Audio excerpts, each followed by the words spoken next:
The story commences with a sudden burst of bright light illuminating the screen. A cursor, reminiscent of a computer interface, hovers over what appears to be a battlefield, signaling that the unfolding events are situated within a game. Still, the conflict continued, and it is a fierce battle between two factions. One, venerating a god named Nebula, and the other devoted to a god named Hegemonia. Each side engages in intense warfare, showcasing unique specialties and strategies, and the supposed gods wield control over their respective believers, akin to players maneuvering pieces in a game of chess. However, the player's freedom surpasses that of chess, allowing them to unleash formidable actions, such as launching nuclear attacks on the battlefield, which the player Nebula had approved, launching several nuclear warheads to his opponent's side. But even with this, player Hegemonia wasn't phased, as he had anticipated this already, launching tower-like structure embedded with faith as a form of interceptor missile, which revealed to be super effective, as the missiles instantly were blown up. But that was within his calculations. The enemy's missile interception system couldn't keep up with him, as a single one was left unscathed, and it was heading right to the center of the enemy's imperial palace, where countless of orcs were just praying diligently for their god to save them. And if this was reality, prayers would be meaningless. But this wasn't reality. This was Lost World, and faith and prayers in this world always produce meaningful results, just like how a spirit just suddenly materialized because of the faith of the people, stopping the nuclear attack from landing on their territory. However, Nebula wasn't surprised, as he expected this cheap opponent to be using the current meta, the Holy Oak strategy, which Hegemonia, the second placer in the server ranking, was openly proud of, and therefore even mocked Nebula because of his failed attempt. But Nebula couldn't blame Hegemonia for coming out with such confidence, because this was an overpowered strategy all along, as it is easy to increase the population due to the nature of the orc race, and as the number of believers increased, faith resources were also quickly acquired. Science, technology, and culture were then gained through invasion. This was a good strategy that constantly received good reviews because the great amount of faith accumulated, and the large number of orcs resulted in an advantage in war, and the fact that the opponent chose the sky as their realm meant that they were aware of and took into account Nebula's choice of skill, the science development skill. This prevented him from using majority of his aerial arsenal. They even prepared behind the scene to counter his nuclear attack, seeing that they can summon a spirit chain apostle with a high caliber at such a fast rate. However, Nebula remained unimpressed, as this was all too obvious for him. So even if his opponent has large territory that even reached the skies, it is still just a sky above their heads, so he just need to have a weapon beyond it. And because of this realization, he had prepared an AI-operated military satellite made from ancient relics, equipped with the rods from God. Even Hegemonia was shocked to see that Nebula has this weapon, as he didn't expect after a nuclear weapon. He still has a high-mass weapon more destructive than the last. With this, Hegemonia could only scream at Nebula to stop, but Nebula doesn't give a shit to what his opponents wanted, and therefore he just let his attack continue. It is just a few tungsten rod after all. Still, Hegemonia attempted to block it with his spirit chain apostle, but Nebula was confident that it would fail. With the rod adding up the accumulated gravitational acceleration, it has the speed approximately 10 times the speed of sound, and with this, the rod just went through the apostle like it was butter, and when it made contact on the ground, it made such a devastating sight, as it penetrated the ground with such force on par with a nuclear weapon, just without the nuclear after effects. But still, the emperor was now dead, the underground temple collapsed along with the imperial palace, and therefore the faith that Hegemonia built will disappear, and after that happens, the apostles will also disappear. With this, Nebula won, and was still the number one ranker of the game, but just like any player would do, before he leaves, he told Hegemonia GG, skill issue. However, Hegemonia couldn't accept such outcome, as he was a sore loser after all, and so he demanded another round, and this bitch even has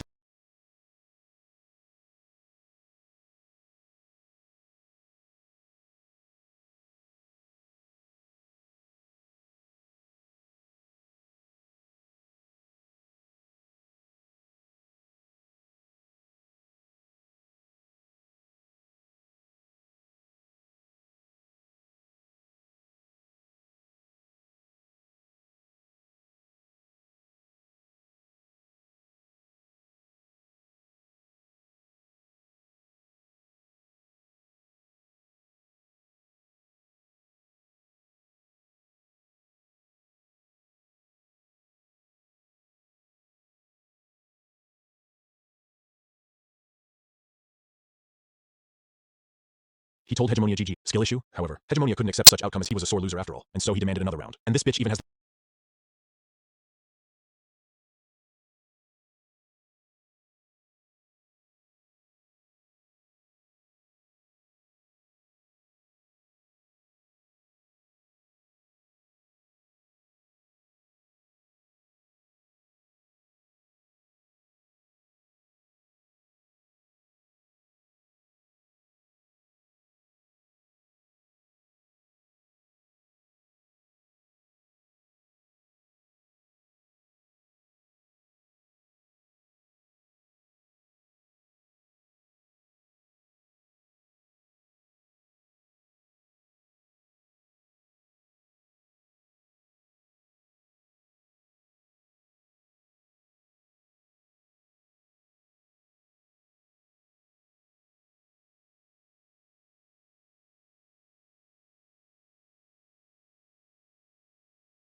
the audacity to proclaim that this will be the beginning of his winning streak. But just like before, Nebula remained unimpressed, and so he stoically just declined Hegemonia's request. Still, he can't help but wonder if Hegemonia has still few tricks up his sleeves, as he still strongly believed to win against him. However, on par with a nuclear weapon, just without the nuclear after effects. But still, the Emperor was now dead, the underground temple collapsed along with the Imperial Palace, and therefore the faith that Hegemonia built will disappear. And after that happens, the Apostles will also disappear. With this, Nebula won, and was still the #1 ranker of the game, but just like any player would do. Before he leaves, he told Hegemonia GG. Skill issue? However, Hegemonia couldn't accept such outcome as he was a sore loser after all, and so he demanded another round. And this bitch even has the audacity to proclaim that this will be the beginning of his winning streak. But just like before, Nebula remained unimpressed, and so he stoically just declined Hegemonia's request. Still, he can't help but wonder if Hegemonia has still few tricks up his sleeves, as he still strongly believed to win against him. However, being the #1 ranker for a while, he knew all too well that there was nothing that Hegemonia could do that would surprise him, as the game itself has nothing new to offer, and the fact that he was able to complete all the achievements available and maintained first place in the rankings was enough of a proof that the game is nothing more to offer to him. And so, slowly but surely, he decided to quit playing. To his surprise, before he could leave, a message suddenly popped up on his screen, which initially irritated him at first, because who on earth is bothering him at this time of day? Still, curiosity got the best of him, and so he opened the message, only to be met with praise, congratulating him for having the only one who has cleared all achievements, and the game really appreciated that he enjoyed Lost World so far. But seeing such message only confused him. He could only see these things when the game would announce an end of service. But due to the game's popularity, it seems like it wouldn't be the case, so he clicked more to see what's more of this sudden message. To his surprise, it revealed to him that the game he had been playing was just an early beta access, and would be scheduled to be officially released. So as the top player Nebula, they give him a rare opportunity to enjoy the game before official service, and because he is on the pursuit of seeing more of this game would offer, he accepted their request, and with this, he was instantly sucked in a sea of codes, where binary codes float endlessly, but not even a moment passed. Darkness ensues soon after. After that, the empty space began to reveal the countless of stars that occupied it. Under those said stars was a familiar figure. It was Nebula's game avatar. Opening his eyes, light shines mirroring the magnificent sight before him, a view far from what he was used to. Beautiful, but it felt like it was a ruin of some sort, where stone columns in a rugged style reminiscent of Greek temples circled the place. But the strange thing was that the sky was black, even though the horizon was visible. This could only mean that there is no atmosphere. Obviously, one wouldn't be able to breathe without an atmosphere. And looking at himself, he recognizes that he was in the body of the character he was playing, and so he got up thinking that all of this was just a vivid dream. Unexpectedly, a mysterious figure approached from behind and informed him that it is not,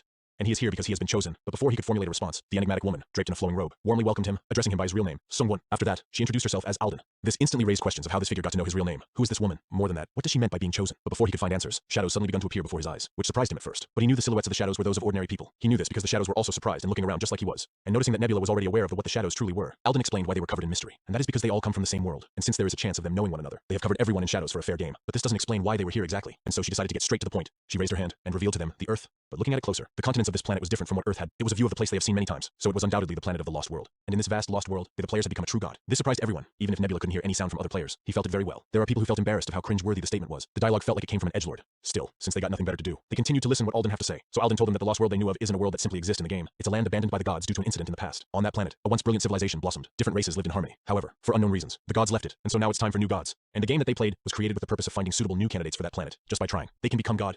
It's essentially like the Lost World they had played, where at first, only low-class creatures will believe in them, but if they succeed in increasing their number of followers, they may become the one and only god of the planet, and the world becomes theirs, and they'll be able to do everything they want, and all the desires they have ever dreamed of it is feasible as a god in this world. This was a chance of a lifetime, but things are just too good to be true. He felt that there was something Aldine still wasn't addressing, and so Nebula asks the precaution of giving up now. To his surprise, if they give up, they will just go back to their daily life, and would lose their memories of this place, which was pretty convenient, and so Nebula asks if this was still the same if he gives up mid-challenge, but just as expected, they were not so generous to let them do that. This begged Nebula to follow up a question, asking what happens if he is defeated by other gods, and Alden just simply answered that if that happens, he will meet a godly end, and they will welcome it. This is what Nebula had expected. If it was a game where the victor could gain everything, it stood to reason that the participants would have to risk their lives, and should this real-world competition follow the game The Lost World, one might have to risk more than their life, but this just only made him smile. The exhilarating feeling of putting their lives at risks made this game more interesting for him, and so there was no reason for him to give up now. Now that was clarified to all the players. Alden asks the people who plans to give up to step up now and notify her, while for those who want to take on the challenge, she presented cards for them to choose, where it can present them a small area where they will begin their journey. Seeing this, Nebula recognized that it's really just like in the game. The means to start the game with selecting a small area. However, his trains of thought was disrupted as he noticed that other people are giving up already. It started with a few people, but soon other followed as well. With this, Nebula started to analyze how many people was left. Obviously, the starting number of the people that had transported in this place was also the same amount of player of the Lost World could allow in a single planet for a single match, and it was 32. That means the final number of people left was 27, which was still a lot of competition to be the only god of this world. However, his trains of thought were disturbed yet again by the mysterious woman asking him to choose a card first. This could only mean that the order of which they can choose was the same order of their rank, and so he did the honors to be the first one to choose. But as he lifted the card, his eyes grew larger as he was in shock to see that he got this small area of all things. Still, before he could even say anything, he was instantly transported into the Lost World and into his designated small area, where a beautiful greenery and a stream of river could be seen, and within those rivers, different creatures inhabits the place. However, the inhabitants were more different from what's on Earth, as the supposedly frog actually has a well-toned body that could be easily called daddy. Of how lean he looks, still, it got a heart of a golden retriever, as it was just happy to catch some fish. In the midst of this, a blue butterfly emanating with mysteriousness just casually passed by them. This butterfly turned out to be Nebula's familiar. This is what he got from those cards. The small area of insects. It wasn't insects in a strict sense, but rather a category that covered, to some extent, several arthropods and crustaceans. But among the 32 small areas that could have been selected first, insects wasn't very well evaluated and actually had the lowest winning rate according to actual data.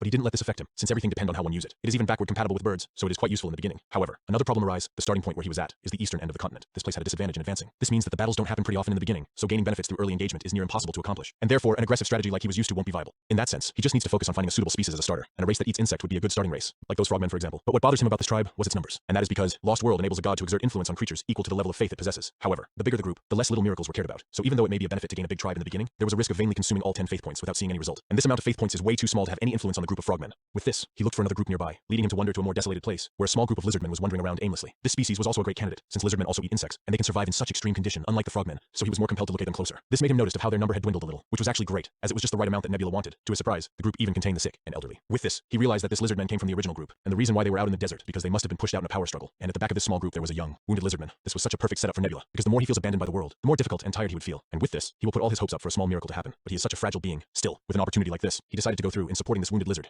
A few moments later, the group of lizardmen continued to roam this barren land. Exhaustion was noticeable within their expressions. Fortunately for them, they have somehow encountered a wounded gazelle on their path, which they didn't hesitate to charge towards. And because it had been a long time since they saw meat, they act like savages and consumed the gazelle in frenzy, while the wounded and the elderly just sit on the side as this happened. In just a moment more, the once lively gazelle vanished in an instant. All that was remained from it were its bones. But still, the healthy lizardman was planning on consuming this until the very end, as the bone marrow on these bones is also very delicious. However, before they could do that, another one of their kind, Chaoul, snatched the bones and told them that they already have enough, and they should leave these remains to those who can't hunt. Even though it was just mere bones, the injured and elderly was thankful of it, and they don't even blame the others, as they fully understand their circumstances. But unlike the weak lizards, the healthy ones question Jael if this was really the right decision. They aren't bothered if they give the leftovers to the old or young. But that guy, it was evident that he's going to die soon. The wound is already rotting. It's even a miracle that he was still alive, because with the state he was in now, he should have died already. They don't even know how he keeps up without falling behind. But even with this fact, Jael's belief remained the same. This wasn't just out of sympathy, but because the wounded lizardman named Rakrak was the only one who had faced a saber-toothed tiger when everyone else turned their backs and ran away. Thanks to Rakrak, there was no other damage to the group other than his wounds. If it wasn't for Rakrak, many would have died or gotten injured, and in the worst case scenario, the whole group could have fallen apart. And of course, the others understood this, and appreciated what Rakrak has done. But the fact still remains that he is going to die soon, and there's not enough food to share with. To which Jael exclaimed to them that they are being shameless, ungrateful son of a lizard, but they don't seem to mind her remarks as they care more about logical reasoning. Still, even with such arguments, they decided to go with Jael's reasoning, as it can be seen that Rakrak was still in the group. However, with the group lying near with each other, Rakrak just lay on the corner all alone, and because of his injuries, it made it hard for him to sleep comfortably. However, this also allowed him to immediately notice the blue butterfly just flying around above him, and looking at it with curiosity, it led him to see the top of a hill, illuminated with a shining light, and with nothing else to do, Rakrak had stood up and followed the strange light, and seeing him walk in the middle of the night, made others assume that he is finally leaving the group. Still, it was his own decision to do this, so no one stopped him, and they were just fixated on what he was about to do next, while Rakrak, on the other hand, was grasping on the last purpose he had left in this cruel life of his, and that is to follow what seemed to be a glimpse of hope. But as he ascended, he was wondering if this was just a deranged fantasy of his, and the fact that he was the only one who reacted to seeing it, it might really be the case. And even if what he is seeing right now means something, he wonders what on earth would that be and where it would lead him to. But he doesn't have to wonder for long. As soon as he arrived at the top of the hill, his eyes widened with surprise, as a hill of beetles just erected like a tower. It was enough for the entire group to satiate their hunger.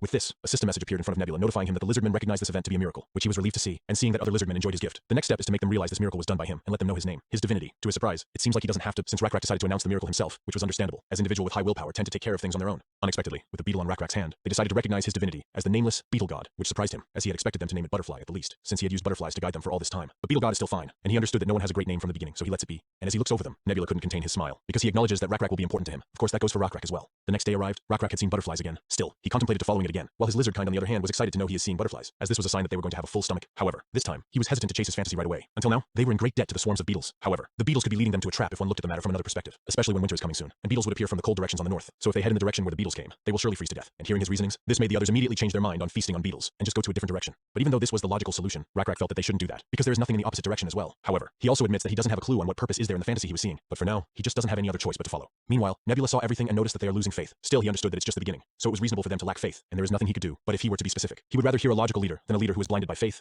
However, if Rakrak would continue believing in him, he is sure to make Rakrak experience a future that he could never imagine. And just as Nebula wanted, Rakrak's tribe walked through the path he had paved, and they then began to climb a small hill that rose past the wilderness. And as they climbed the hill, their eyes began to widen as they couldn't believe what was in front of them. And seeing that everyone was too stunned to say anything, Rakrak turned towards the group and proclaimed that the nameless beetle god has yet again gave them another miracle, as he brought them to a sanctuary where thick bushes and trees circled the wide spring, from which small waterfalls and streams flowed. With this, everyone cheered with joy from the top of their lungs, celebrating the glimpse of hope of survival that was given to them by believing in Rakrak's decision. At the same time, Nebula's divinity level increased to level 2, and his level of small area has also increased to 2. With this, Blessings of Bugs ability is now available. And this was such an important skill to have, because in the game The Lost World, it was possible to grant a special ability to the believers who supported the small area once the player's small area leveled up. This was called God's Blessing, and it allows the believers to evolve, as the blessings would change the appearance of the species, and the change would be passed down to the descendants. And if his hunch were right, Rakrak would know for sure what he wanted. And so Nebula decided to bless Rakrak and him as priest, in order to deliver his will to his people. A few moments later, the day turned into night. The lizardmen sleep peacefully under the clear night sky, and because Rakrak was now a priest, Nebula is now able to get inside his dreams, and show himself to him but with a more familiar persona akin to Rakrak's species. And for this, Rakrak had so much things to ask, but before he could say anything, Nebula just stretched out his arm, like he was asking Rakrak to hold it. But as Nebula expected, Rakrak was insightful. He knew exactly that it wasn't what he wanted, so Rakrak remained still, prompting Nebula to shift his outstretched arm to point at something below. To Rakrak's surprise, he was now holding a buffalo's skull, and somehow, he then lifted it up like he had been doing this for countless of times, and placed it on the nameless beetle god's head. With this, the image of their god became clear to him, and so as soon as the day arrived, he gathered everyone, and with every detail he told them what exactly he had dreamed of.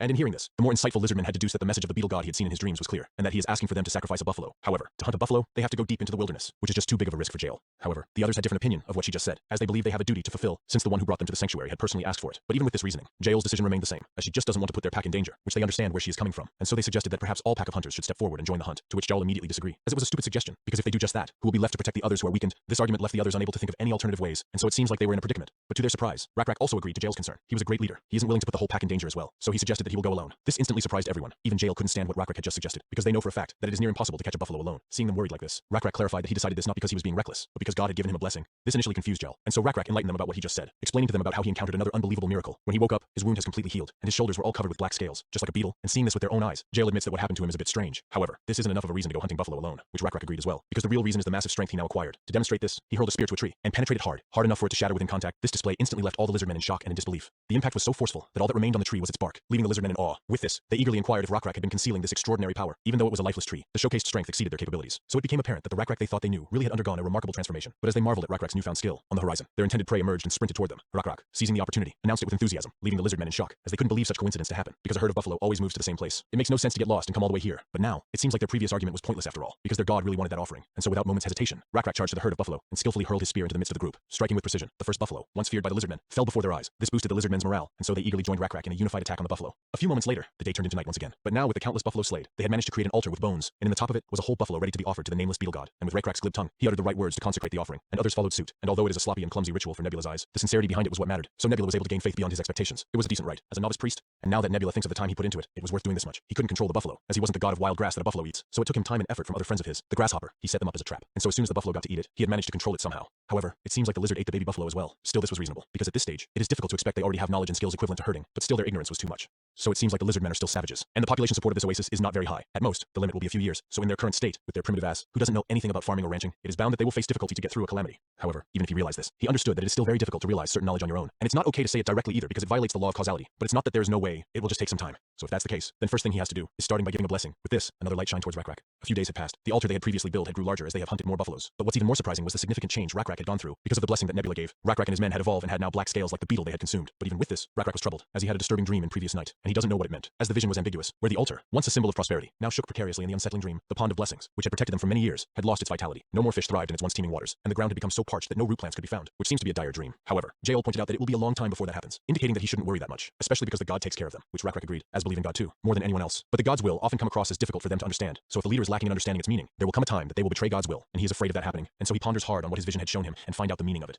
To his surprise, he doesn't have to wonder for long, as he saw a large group emerging from the horizon. With this, they now know why the altar shook. It was to warn them about the arrival of their enemy, and looking at them closely, there was no doubt that these guys are the ones who kicked them out, and this was obvious as the leader had blue scale like them from before, and above all, the large monster that only the leader could tame was with them, solidifying their recognition. And looking at the numbers, it looks like the entire tribe has arrived. That could mean that their hometown, a wetland with green leather, was completely devastated. This really grinded Rakrak's gear, and the only possible explanation Jael could come up with was that the large monster was high maintenance, that it depleted their resources at a much faster rate. Nonetheless, they were confident that they will not be able to locate their sanctuary, since it is located on terrain that cannot be seen until you climb up, so there is a possibility that they may pass by without knowing. However, this didn't go as they had hoped for, as the ones who were in patrol, led by Yor, exposed their presence by boldly shouted at the approaching tribe to stop their advances, as this was the sanctuary of the nameless beetle avatar, so they better not take a single step in their turf. However, this only fueled curiosity on the other side. Even Rakrak couldn't believe the stupidity of Yor's. Still, he told Jael not to worry, since this may also be God's arrangement, which confused Jael, so she asked what he meant by that. In response, Rakrak explained that he believed that God deliberately caused this situation. This led Jael to assume he meant it was a test from God, but Rakrak clarified that it might not be a test but rather a mission to accept and save those who were once part of their community. But even if that were the case, Jael remained concerned, since they know all too well that the leader of their previous tribe is just ruthless. He didn't even think twice to drive out the weak tribe into the wilderness, so changing the leader's mind is just impossible. However, as they ponder this, the blue butterfly appeared in front of Rakrak once more, a clear sign of God's will. With this, he realizes that it was foolish for them to dare to think beyond their scope, as they don't have the ability to see the future, and speculating here about what will happen wouldn't get them anywhere. So the only thing they can do right now is to do what they can, and that is to face their adversaries. Meanwhile, Nebula was delighted to see that Rakrak understood exactly what he meant. Rakrak's tribe and the Blue Hide tribe must be united for population growth and technological advancement. But what's a bit strange is that Rakrak made that decision on his own. This led Nebula to believe that this was because of Rakrak's high willpower, and a leader with high self-will is a good thing for Nebula. And only thing he wished now is if only he could instill a firm belief. With this, he would be allowed to control everything individually, and he will be able to express his intentions more efficiently.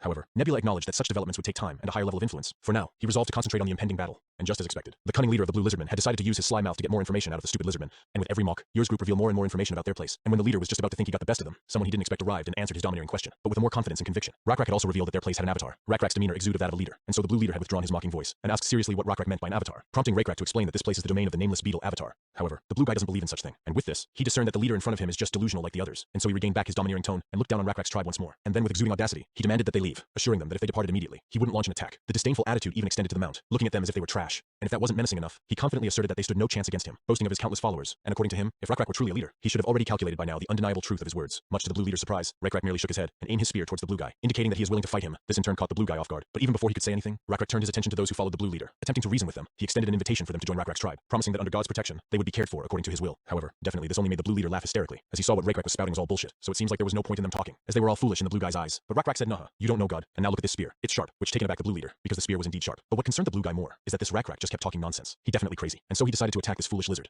and as the blue guy attacked, Rakrak prayed to his god to give him courage and strength to defeat the enemy in front of him. However, to his dismay, his god responded, "Psych, you thought," as the spear that he was holding just shattered on impact. With this, he knew it was all over, and so he freezed up. However, before this happened, a system interface popped up in front of Nebula. Since two different tribes came into contact, experience points for both tribes increased significantly. Subsequently, this triggered another system interface to pop up, and since he had been paying a lot of attention to one tribe, these tribes are now part of his territory. With this, another skill was available for Nebula to use, which he didn't think twice to use because of his current circumstance. With this, before the large monster's attack could land, a beam of bright light suddenly fell directly on Rakrak. With this, he was able to dodge the upcoming attack, as he was now exuding a great amount of mana, since he is now one with Nebula, as he had took over his consciousness. Meanwhile, the blue guy doesn't have a single clue on what happened. Still, he tries to attack Rakrak once more, but Nebula, who is in Rakrak's body, just looked at his attempt with an indifferent expression, and their movement was just so slow to him. And so Nebula got time to open the blue guy's status window to see his strength. To Nebula's surprise, Rakrak alone could manage to defeat this fool, so it seemed like the only reason he was losing was because of the little Drake monster, as it had 87 strength beyond what Rakrak has. But with the blessing, it's not difficult anymore, and so Nebula dashed towards the Drake, which caught the Drake off guard of how fast he was. This was possible because the skill Strong Avatar gives the user an additional stat called Divinity. One Divinity equals 200 times the maximum value of power that can exist naturally. To put it simply, the power of Rakrak now is 630, and so Nebula easily slapped the Drake's face into the ground, flipping them like they were pancakes. This shocked everyone, as they couldn't even believe it was possible. This overwhelming difference in power was just out of this world. Even Rakrak's own tribesmen, who was used to Rakrak's strength, was in shock, and so silence followed, as they were all too stunned to say anything. But now that the threat was gone, Rakrak's men was about to celebrate. However, it seems like Rakrak remained indifferent, so they halted their celebration. Meanwhile, the blue guy was in disbelief himself. He can't grasp the fact that he was defeated. His calculations were never wrong, and the only conclusion he could make was that Rakrak had pulled a trick from his ass. And so he attempted another attack on Rakrak, but little did he know, Nebula was still in control of Rakrak's body, and Nebula doesn't give a shit. So he clapped the blue guy so hard that his head was now facing the other way around, killing him on the spot. After that display, with a cold tone, he asks the others if they would also like to try his hands. But who in the right mind would do that? And so they let go of their weapons and swear allegiance to Rakrak and his tribe. And seeing that they have completely submitted, Nebula leave Rakrak's body, and therefore Rakrak regained his consciousness. Still, he knew what had happened and can't believe that it did just happen. The avatar just come in his body, and he felt he was dreaming. A few moments later, the day turned into night once more, but the paradise they lived was livelier than before, as the countless of lizardmen had gained their numbers, and amidst of it, same conversation can be heard. The new lizardmen couldn't believe that what in front of them is the same tribe who went out into the wilderness, as they now have a different color, prompting them to explain that it was because they are following the nameless beetle avatar. That's why they changed and became stronger. If this didn't happen, they would have died wandering in the wilderness. With this story, the new tribe folks now know the strength of the avatar. Even their leader's strength was out of this world.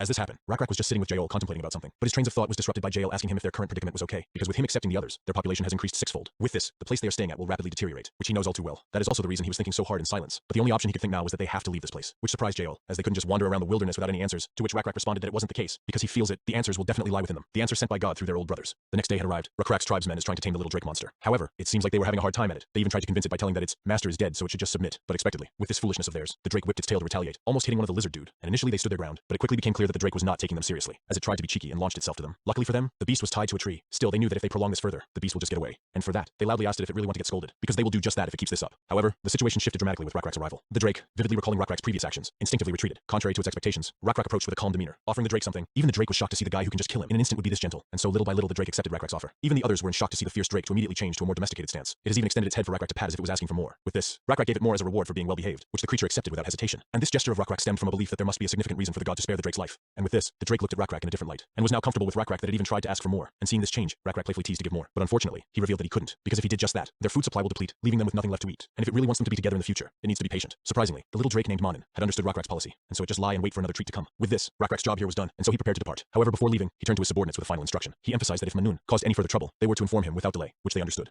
Then, a few moments had passed. Rakrak was now meeting with his other tribesmen, and he is inspecting a well-crafted blade made by one of them, which impressed him, so it led him to ask the guy if he is able to replicate this quality again, to which he proudly claims that he can. Every time for that matter. And if it weren't for their previous leaders' stubbornness, he would have made better blades a long time ago. This piqued Rakrak's interest, and so he asks the man the reason why their leader opposed to making such a well-crafted item. In response, the man explained that it was because of the trees. In the process of making this blade, they have to use a lot of wood. Rakrak, initially clueless about crafting weapons, he asks if this was made under the heat of a bonfire, to which the man clarified that it isn't, and that they have to burn the wood first to make the special fuel needed to make these things. With that clarified, Rakrak now knows that making these weapons are costly. Still, he isn't willing to be like the previous leader, who was afraid of change and just outright refuse a great opportunity for their tribe. So he told the man who was full of scars to wait tomorrow as he needed to further think of this before making a decision, which the man understood quite well, and so he left in silence. After that, a lizard with a single arm comes in, and it seems like he was here since he heard Rakrak is looking for a guide. Without a doubt, on Rakrak's mind, he must be a wanderer, to which the guy confirmed, and he had been wandering from quite some time, hopping from place to place in the hopes of finding a place that he could call home, and because of this, he learned to see the way, a path that leads to a land that won't let them go hungry. He have a few places in mind. However, he can't guarantee whether it will still be the same. This intrigued Rakrak, so he asked if other tribesmen and wanderers can be located in there as well, to which the guy confirmed. So if that's the case, there's no reason for them not to go there, and if the inhabitants of that place are against them, all they have to do is defeat them and take over the lands, which the guy agreed that it is a sound decision, and if that's his will, he should follow it without hesitation. Now that was settled, Rakrak asked the guy, how can he give him faith in his abilities, which shocked the guy as this was the first time a leader took interest in learning his ability. In turn, he immediately pointed up above, and told them that his answer always come from them, which Rakrak initially thought the guy was talking about the sky, which the guy corrected, that it's not just the sky, but a sky full of stars. And with that, they waited for a few hours to pass so that the wanderer could explain in detail what he meant, and as night fell, Rakrak looked up at the stars, and because this was his first time intently observing them, his curiosity piqued, leading him to ask the wanderer if the stars were moving, to which the wanderer responded that it could be possible, but he isn't entirely sure, as he haven't fully grasped the rules governing the skies above them. But he had set some rules that he must follow, because if one knows the path of the stars to take, one could follow the path of man without being confused. And since Rakrak doesn't know how to do that just yet, Wanderer will tell him the way of the stars this instant, and if they practice this for a few days, he will gain faith in this ability. With that, the Wanderer began to impart his knowledge about the vast universe surrounding them, and after spending some time in this enlightening exchange,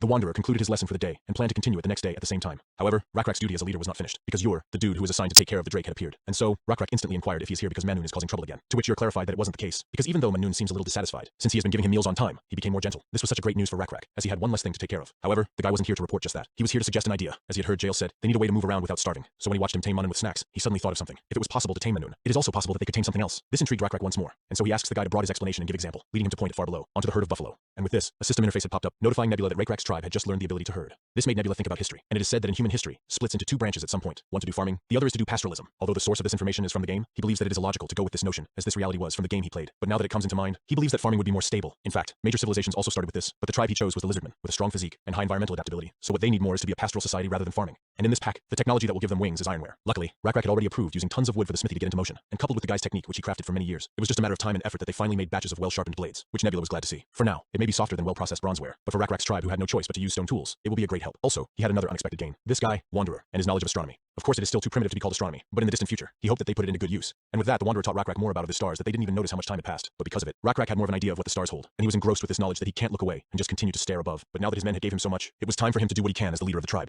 With this in mind, he had gathered his tribesmen in the center of the sanctuary and give a speech about their current circumstance, and that it has been a long time since God brought them to this land. They even met their brothers again, but they could have kicked them like what they did to them. They could have chosen to live on their own. Then they could have lived for a longer time in this land. What did he say? But of course those who were kicked out would have died in the wilderness, and that was wrong, because their God wanted salvation, not exclusion. That is because it benefits more people. This speech of his had moved the hearts of the people, and seeing this effect, Rakrak took this opportunity to tell them what they must do, and that is to leave this place by dawn. This in turn shocked the people, but Rakrak told them not to worry, because they are not going to wander aimlessly like last time, because they have Stargazer. This man has been telling him the movements of the stars for several days, and he had confirmed that what this person said was true, and so he was proud to announce that this man, which he now calls Stargazer, will be their guide. From now on they will entrust the Stargazer to guide their path. But Rakrak knew that his words would not be enough to convince all of his people, and so he asked Stargazer to explain and demonstrate to everyone where he will be leading them, which Stargazer didn't hesitate to do just that, telling them that after dawn, when the morning sun rises, they will head to the right side of the sun, and they will keep walking for 10 days straight, then another 15 days to the right again along a rotten lake, and 3 days more on a desolate mountain paths and valley paths. After walking like that, they will find their destination, where an endless forest will greet them. There will be many beasts there, and it's an area where there are packs of other races as well. This meant that it is a good area to live in. Now that was cleared up, Rakrak thanked Stargazer for the explanation, and then continued his speech by climbing the altar to make a statement. And now that all their attention was on him, he asked Yor loudly why he didn't eat any water buffalo they caught yesterday, and this was so sudden that Yor was so caught off guard that he doesn't know how to respond. But seeing Rakrak just stand there on the altar, menacingly, he knew that he should take this question as serious as possible, and if he lied right now, it would be the end of him. And so even though he was nervous, he used his trembling voice to answer Rakrak's inquiry as truthful as possible, explaining why he didn't eat a boar yesterday was because he wasn't hungry, leading Rakrak to point out that everyone worked hard to catch that water buffalo, and yet he didn't eat any, which in turn made Yor more nervous from before. But he knew that if he doesn't say anything now, the others will think that he did this to disrespect them, and so he gathered all his courage to clarify that he acknowledged that everyone worked hard, but he just wasn't particularly hungry, and he was thinking that if he holds back now, then maybe later he could eat it when he is really hungry. And this is just what Rakrak wanted to hear, and so he praised Yor for a job well done. This in turn shocked everyone. Even Yor couldn't comprehend what just happened. He thought he was getting grilled, but it turns out he was doing good. And seeing their confused faces, Rakrak explained why he just complimented him, and that he appreciated his action because he was thinking of the future. And this was an excellent mindset to have, so he asks Yor again if this will continue to be the case, which Yor gladly responded that it is, and as long as he doesn't starve, he would continue to do that. And with that, Rakrak decided to compensate him with the spear they just made, shocking everyone yet again. But even before they could respond, the spear was immediately handed to Yor, which in turn made his eyes widen with awe as the spear shines, a testament of how well crafted it was. But another revelation had surprised them yet again, because those who followed Yor's words, and those who resisted their desire to eat what they wanted, were also worthy to be given a spear. This really made the group happy, and looking at how awesome they looked with the spear, the others were starting to contemplate on following what Yor had just done. While Jael, on the other hand, was relieved to see that this was what Rakrak decided, setting an example for their people to follow. But to her surprise, Rakrak wasn't done, as he then took a skull from the altar to wear it, and asks for Yor and his men to come forward one by one, as he was about to hold a knighting ceremony for them to officially be the warrior of their tribe. And with that, Yor, the bone warrior, had been born, and this is the god's will. So Rakrak told him that he should stand proud, which he was, seeing that he can't even contain his tears from coming out. A few moments later, the dawn had arrived, and since they were all set and ready, Rakrak announced for them to depart this holy place, and he assured them not to worry, since their god's will is with them. That's why they are not bound to a place anymore. And so everyone should carve the nameless beetle god into their heads, and remember that even though their path will be full of challenges, they have to move forward without fear, just as they endure the desire to eat the water buffalo. If they endure and move forward, they will prosper, and it will benefit everyone, and they shouldn't worry because their God will always be with them. And with Rakrak's speech, everyone's heart was moved, and so they were more eager to leave this place with hope of a promised land ahead. Meanwhile, Rakrak just took a deep breath, as he asked his God to forgive him for using his name to convince his people to leave this place. But Nebula believes that there was no need for him to apologize, as he understood very well his intentions, and if Rakrak didn't do that, he wouldn't have chosen him as a priest in the first place. Rather, he was more than glad of what Rakrak had done, as he even achieved the growth of another entity, leveling your attributes significantly. And also even Rakrak's special abilities finally saw light, as it further improved in one night. And with how Rakrak have done well so far and have not disappointed his expectations, Nebula was convinced that from now on, Rakrak will be a full-fledged start for his godhood. A few days later, the group was still traversing the wilderness, but because of the heat, Manun collapsed on the spot, so Rakrak immediately went to check up on it, but it seemed like Manun just exhausted itself. So he asked Stargazer if it was possible for them to take a rest, which Stargazer approved since it can't be helped. With this, he signaled to everyone to take a short break, which the warriors pass on the message to others. But as they rest, Rakrak overheard countless of concerns from his tribesmen, one such doubting if they could even go to the promised place he so proclaimed. They even doubt if taking a rest would gain back their strength, as they were all exhausted, and they even barely ate anything, making things much worse. But Rakrak understood all of this, since they have been in the wilderness for 3 days now, and because of it, the whole group is very tired, and they are running out of food. With such circumstance, they can only hope for another miracle to happen. But it seems like he doesn't have to wait for long, as one of his warriors hurriedly approached him to notify him that a flock had appeared ahead of them, and they are scaleless bastards. The scaleless bastards they were talking about is a group of steamy orcs, and is now excitedly rushing towards the lizard man that they saw, as they plan to take their resources and get out of this horrible place as quickly as possible. And they were confident in defeating those lizards, as they believe that their species is more powerful in terms of strength. But to their surprise, these lizards aren't your average day-to-day lizards, and they even have the whole crew with them. With this, they instantly knew they messed up, and so they just froze in fear. And observing their reaction, Rakrak couldn't help but teasingly mock their foolishness, likening them to moths blindly drawn to a flame, unaware of the danger they were courting. However, they were too stunned to even respond, and looking at their units, it seemed like these lizards are more well equipped than they were. With this, the orc leader immediately lowered his weapon and bowed his head, and asked Rakrak for forgiveness, and explained that they did not mean to make such a big fuss. They were just in a hurry as they wanted to get out of the canyon as quickly as possible. This confused Rakrak, because as he had observed the hillside, there didn't seem to be a problem, and according to Stargazer, the canyon they were in now would take 3 days for them to traverse. But as they had endured everything until now, they would surely be able to endure another 3 days. In addition, as the environment changed, edible things began to appear here and there, so he couldn't understand why they want to leave that hill as quickly as possible. In turn, he asked the orcs to explain further, which the orc lord didn't hesitate to do just that, explaining to them that they wouldn't even think of leaving their home, but they were left with no choice, and so they ran away, and it was because a monster had appeared. This surprised Rakrak's group, and if the group of orcs were guilty of something, they would have to make up for it. But Rakrak thought that was unnecessary, and following the rules of the wilderness, Jael recommended taking away what the orcs had, but Rakrak didn't do so. Instead, just as Jael gave Rakrak food, and Rakrak gave Manun food, he gave some food to the orcs as well, which the orc leader hadn't expected to be welcomed, and so he bowed down so far that his head touched the ground, while Rakrak left the orc to do as he pleased, but he emphasized that it wasn't given for nothing. So he asked the orc to tell him more about the monster, which he gladly will, and tell him in exact details. The group of orcs had lived close by. They weren't able to go deeper into the mountains, as there were stronger species, and especially carnivores there. However, compared to the wilderness, it was easy to find food in this area, so it wasn't much of a problem for a group of 30 orcs. But one day, the monster appeared. The monster apparently had a hard upper body, and seemed to crawl on the ground like an insect with many legs, and it was over 20 meters long. Meanwhile, Nebula recognized exactly what it was once he heard the description. It's no doubt an abomination. The plot of the game, The Lost World, was that old gods had left the planet. However, the gods were the only ones who had disappeared, and the numerous species and creatures that served the gods remained. Among them was the abomination. Simply put, it was like a giant boss monster that appeared on the field, and whoever took the risk and hunted it would get a corresponding award. The problem is that it's tricky to deal with for a low-level civilization, and the reason why he was sure of it was simple. The abomination was a creation of the gods. Therefore, divinity modifiers existed for its skills. This meant that its skills are going to be incredible. It won't be that high, because it's out in the field, as opposed to inside a dungeon, but considering its basic skills and special abilities, it will be stronger than Rakrak with plus D3. And if they had an equal fight, Rakrak would likely be injured, and even if he didn't, the rest of the warriors would suffer injuries. With this, Nebula was considering if he should give them a hint to take a detour. However, it wasn't quite a good idea to do that either, because Rakrak's clan and the herd of buffaloes were all losing energy. But to Nebula's surprise, Rarak proved himself again.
why he was chosen by him, as if Rakrak had a similar thought to him. Rakrak called out Stargazer and asked him if there is a way they can go around, to which Stargazer responded that there are, but they would have to go back to the wilderness and walk around the mountain for 8 days. Instantly, Rakrak shook his head as if he didn't like what he heard. So it seems like they can't run away without even seeing what their opponent is like. But as they had feared, it was undoubtedly strong. It was about 15 meters long, which was smaller than what the orc had described, but it was in no way small. The body was elongated and covered by a hard outer shell. It even had a pair of venomous fangs. Hanging from the top of the outer skin was a half-destroyed stone structure which signified that the ancient people had served this creature. The moss that covered the structure gave away how old the creature was, and its divinity level was a 3, and since its basic strength was 120, it would still be stronger than Rakrak, even if divine control was used. And even though Rakrak's group couldn't see the creature's stats, they seemed intimidated by the ancient Coleoptera as it twisted its body under the valley, and it didn't help that its mere movements shake the ground, and it even revealed to them by the Orc Lord that turbulence was caused by the creature just moving in its sleep. With this, you ask Rakrak if they should run away. However, Rakrak knows all too well that it would be costly. With this, Rakrak was not sure on what to do next. But as they were waiting for Rakrak to decide, Joel was inspecting her surroundings and noticed the huge boulder just sitting on the edge of the hill, and so she immediately approached Rakrak and told him that they must fight because they have the advantage. This led Nebula to take interest in Jael's opinion, and so he briefly took a look at her stats, revealing to him that she has the Arbiter class. This meant that one is trusted by the clan, which he already knew, but her intelligence level is higher than Rakrak's, and it keeps on rising. But the most interesting thing is her special ability, Intuition. It was a special ability that hadn't popped up until recently. It was perhaps newly created due to recent experiences. With this, Nebula waited for Jael's next words. To his surprise, Jael talked about what the Iron Craftsman did to heat the iron. Until now, they have been blowing air with their mouths, waving their hands, or ripping large pieces of bark and fanning them. However, the Iron Craftsman seems to use a different method, a special tool called bellows. It was able to blow much more wind and was more convenient. And with just this, Rakrak get what Jael's trying to convey, and that by using tools, less power can be used to project more power. But the problem was, they do not have a tool like bellows. Also, that tool was made by the craftsman, after he thought about it for a long time. In response, Jael clarified that they won't need such a sophisticated tool. A simple tool will be more than enough, as the monster they need to deal with is sleeping at the bottom of that hillside, and they are at a much higher elevation. They are no different than a craftsman sitting in front of a forge. So if they just prepare and act accordingly, they will be able to heat the metal. These words alone didn't make sense to Rakrak or the rest of the warriors, but Jael proceeded to tell them a specific idea she had in mind. Rakrak and the warriors nodded and took it well. That was also true for Nebula, so he used a miracle to summon a blue butterfly in front of Rakrak, which the warriors wondered what was happening as a blue butterfly appeared out of season in the wilderness, while Rakrak stared blankly at the butterfly's wings, and his eyes began to shine, and then raised the corners of his mouth, as this was a sign that God has given permission. With this, he decided to go what Jael had just said, and so they immediately went to the steep and rugged hillside. At the bottom of the hillside, where the ancient Coleoptera was twisting and sleeping, there was a steep slope of about 70-degree angle. This meant that were Rakrak and his warriors to fight the ancient Coleoptera there, they wouldn't be able to easily move around due to the steep slope, and would likely come into direct contact with the ancient Coleoptera. On the other hand, the giant ancient Coleoptera had many legs, so it would be able to climb an even steeper slope.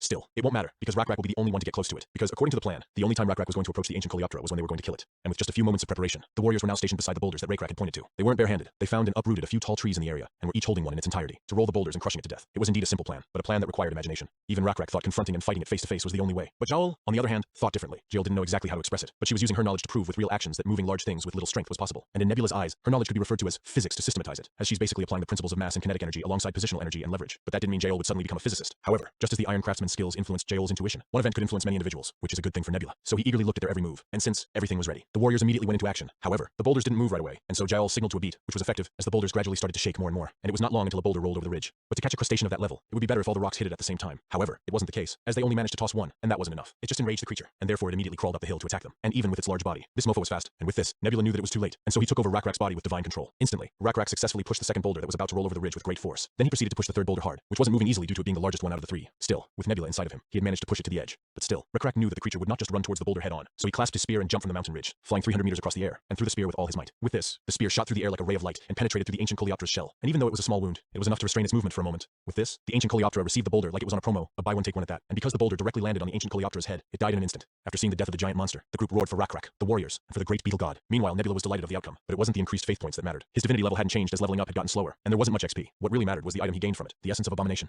When it came to being a god, their greatest power was the ability to create something. Just as Nebula was able to create enough maggots to feed the lizard man due to his small area, the insects, each god was able to create resources according to their areas by using faith points. However, to create something that doesn't exist in the world, resources that were equally uncommon had to be used, and that would be the essence of abomination. And with this essence, it would be possible to create a creature. These creatures are faith resources generators that spread the word of God through their very existence. Also, growth is possible, and if one raises it to a higher level, it would obtain the title apostles or incarnations, and could be employed as useful strategic weapons in place of God's will. And if the creation method itself is the same as the previous game, then he would easily be able to make a creature, which in turn made him wonder what to make. However, he decided to not make one right away as it costs a lot to maintain in the beginning, and it is better to create a creature at another time even if all the necessary resources have been collected. For now, it was a priority to use faith points to help Rakrak and the group, but at least Nebula had learned that the creature maker program that was in the game The Lost World was also available to him now. So he left the program window open within his view. Meanwhile, Jael approached the defeated monster, curious if they could use the meat of this monster as food. She cut off the tip of the ancient Coleoptera's foot. However, the aroma of it wasn't pleasant. Still, it wasn't particularly a sign not to eat it, so she puts it into her mouth before promptly spitting it out. But she admits that the taste isn't that bad, and it's edible as well. However, it is still difficult to eat it raw. This led her to wonder if it was possible to add other ingredients.